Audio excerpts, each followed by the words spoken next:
Hey everyone, you're probably sick of hearing from me at this point. It's been wall to wall slip coverage for the last 5 weeks, but we are so close to the end, I promise you. Um, we have 8 days left in our crowdfunding campaign, and we are 55% funded as of today. 55% funded. That's over halfway funded, and I just am overwhelmed with the support that we've gotten so far. And it means so much to me that so many of you would choose to use your resources to help us tell trans stories and make trans art. Um, it's a very scary time. It's a very difficult time for so many of us, especially in the film industry. But I do believe that what we're doing is really important and vital right now in this moment. Um, yeah. I've been reflecting lately on how this film has changed since I initially wrote it. Um, Originally, it was probably more of a way for me to channel some feelings that I had about how my past relationship resolved and how I wished it could have been different. Um, I think it was also a film that someone very early in their transition would have written.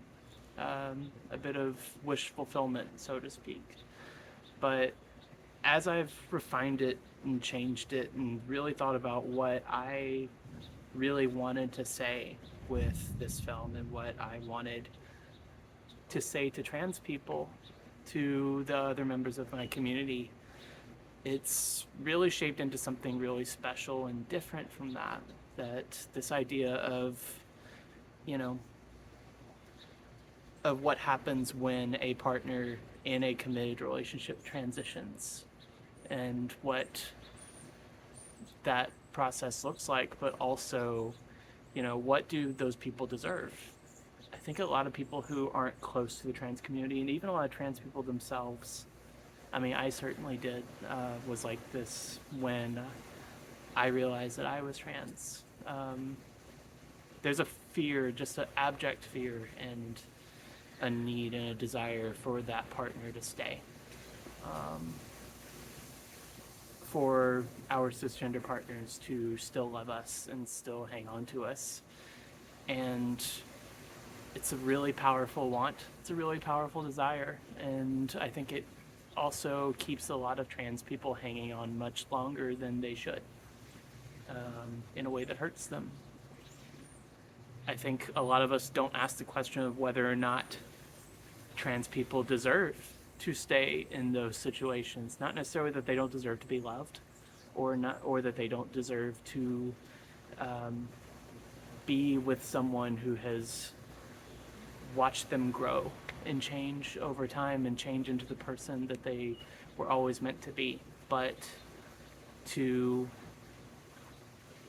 but whether or not they deserve more, whether or not they deserve a partner that really sees them and honors them and treats them with respect. And that's not to say that it's never going to be hard, or that that there's something wrong if it isn't easy for a cisgender partner, but it's something that,